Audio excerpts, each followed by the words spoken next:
So today we are going to be trying the new Logitech MX Ink Track Stylus, made specifically for the Meta Quest.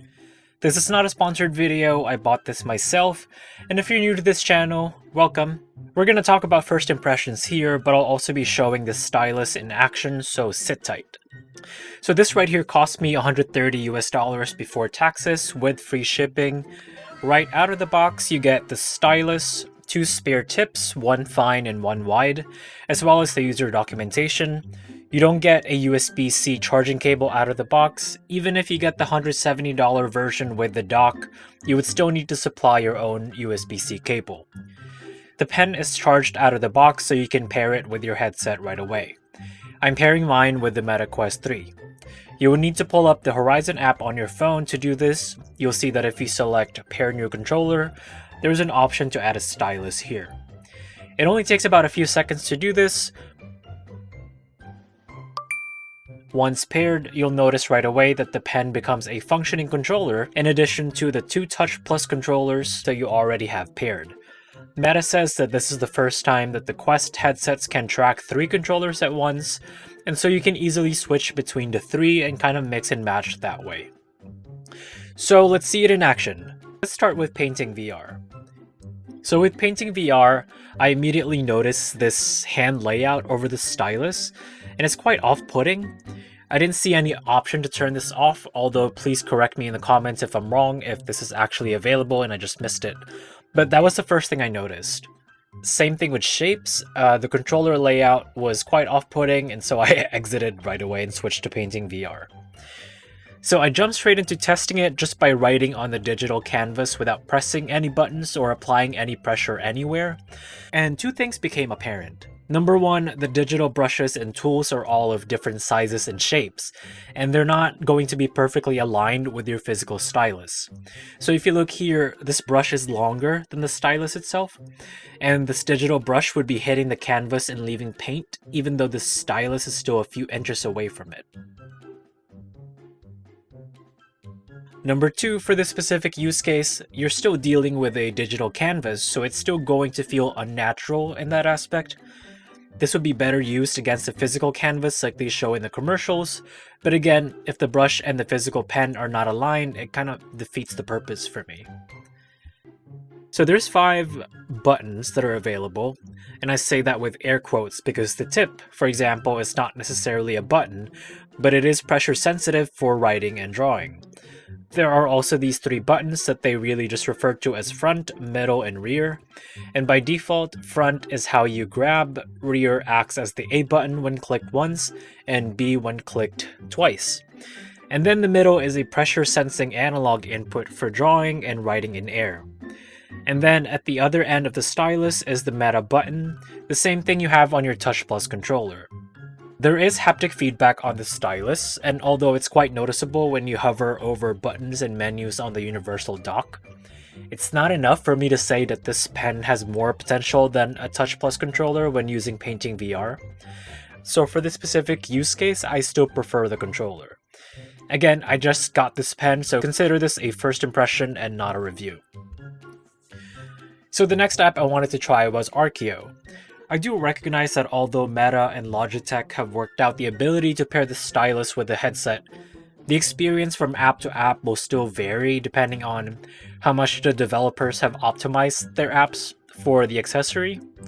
So I think it's worth mentioning that the pen itself weighs 1.02 ounces, while one Touch Plus controller with a AA battery weighs 4.55 ounces.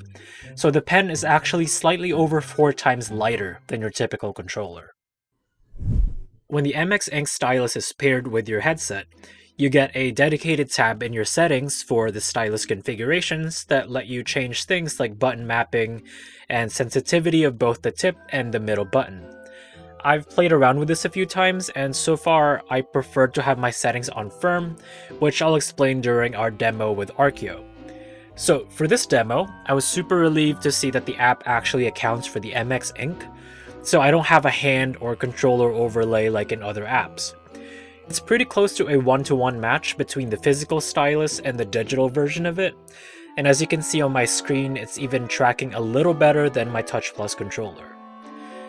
Thanks to the digital overlay of the MX ink, it felt a lot more intuitive because I'm always reminded which button is for what.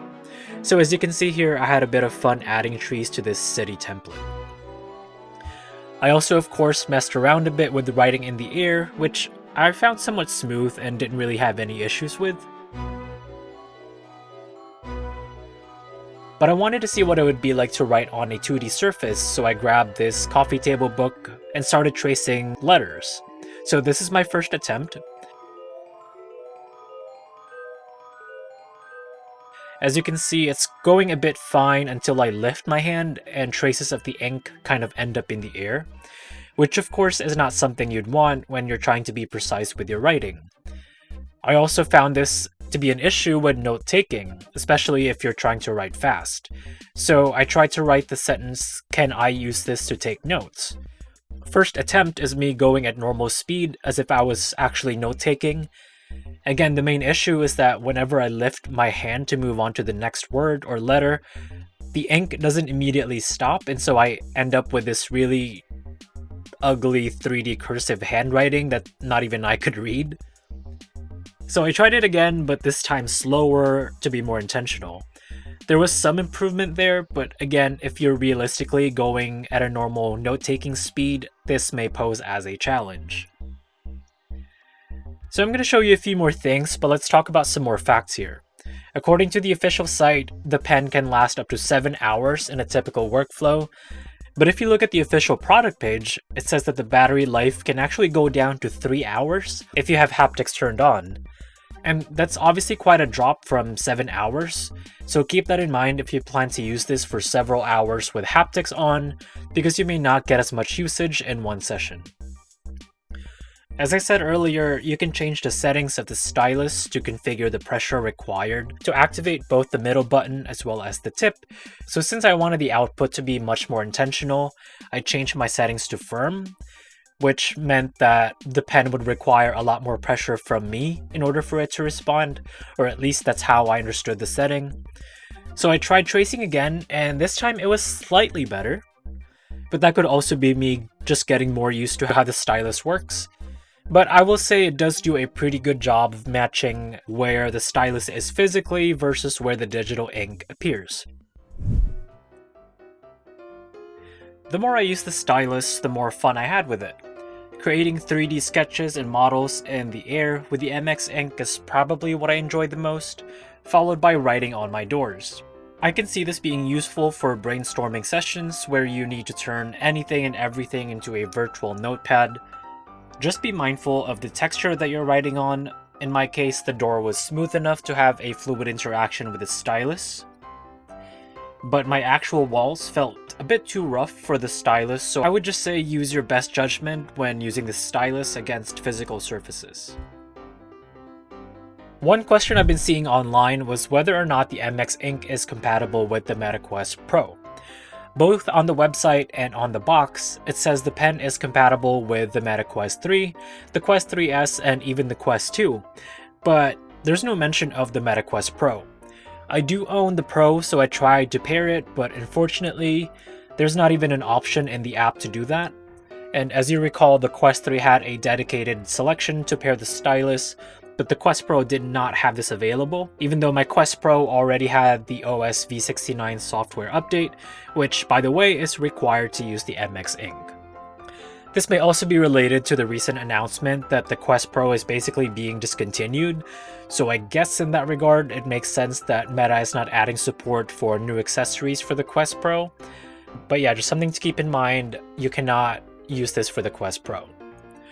It's also good to know that you can only pair one MX ink maximum, along with 2 Touch Plus controllers. So no, you cannot pair 2 MX inks, at least according to the product page on the Logitech website. And then the other thing I was curious about if the MX ink could be used in VR apps that are not meant for design, because technically this is still a controller, so I figured it's worth a shot. So I booted up Rec Room, which is a social app that's fully in VR. I had the pen in my right hand, and it actually did work. I was able to jump and point and grab objects, but I did have some tracking issues where the hand would kind of drift away a bit before snapping back into place. And of course, the pen doesn't have the analog stick that you would have on the Touch Plus controller. So although the pen does connect and it does function in Rec Room, it's not really something I would recommend using it for. So I'm going to summarize my first impressions on this. Again, I'm not the target audience. I bought it because I was curious about it, so just keep this in mind if you're using this video to make a buy or no buy decision. And if you just like videos related to the Quest in general, please consider subscribing. I do have to say that my videos are not normally this style. I kind of just mess around and have fun with my edits, so keep that in mind if you're going to subscribe. But hopefully the content is still something that you find either informative or entertaining or both. So, first impressions. The weight is really nice. The MX Ink is 1.02 ounces compared to one Touch Plus controller, which is 4.55 ounces. So the MX Ink is over 4 times lighter than the controller. The stylus pairs seamlessly with the Meta Quest 3 and should also work with the 3S and the 2. However, it does not work with the Quest Pro. With that said, different apps will have different ways of handling the stylus. Some will show a controller outline over your hand, some with the hand outline, and some will be optimized specifically for the pen, so your experience will heavily depend on the app that you're using. Personally speaking, as someone who will use this for casual reasons, the MX Ink feels like a fun gadget to mess around with. But I also don't see myself using this every day, especially since I rarely use design apps to begin with. So as far as casual users go, I would recommend waiting a bit before buying the MX Ink to decide if you actually want one or if you're just excited by the hype. As for others who plan to use this professionally, I would probably recommend this the most for those who do 3D modeling and sculpting and could use a lighter controller that fits better in their hand. Otherwise, writing on a physical surface can be hit or miss depending on so many factors like texture, the pressure you apply, and whether or not the app you're using is optimized for the stylus. The price of $130 for the pen I actually thought was decent, until I realized that you could only use it up to 3 hours with the haptics enabled, and the people who would actually benefit from this stylus the most would definitely need over 3 hours in one session to make it worth it, especially when a Touch Plus controller is only $75. Okay, let me know your thoughts in the comments below. Were you considering getting the MX Ink stylus for the Quest? And if so, what apps do you plan on using it for? This was probably my longest video in a while, so thank you for bearing with me. I appreciate you watching. I hope you subscribe, and I'll see you next time.